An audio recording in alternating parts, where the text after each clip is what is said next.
que procurar que persones ja d'una certa edat tinguin una mica més de facilitat per entendre'l i intentar parlar-lo. Treballem una mica poesies molt senzilles, fem vocabulari, fem frases fetes, fem endivinalles, fem preguntes dirigides entre ells, coses així. O sigui, pràcticament tot és oral. El primer grup són persones que tenen més dificultat en català, però n'hi ha molts que quasi ni l'entenen, i el segon grup l'entenen quasi de tots.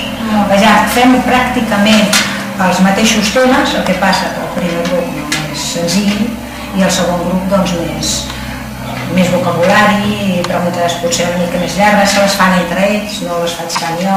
Són persones, totes en general més grans de 65 anys, entre 65 i uns 80, i també d'oficis diferents, de nivells culturals diferents, però que tots tenen moltes ganes de col·laborar i de fer, ens ho passem molt bé.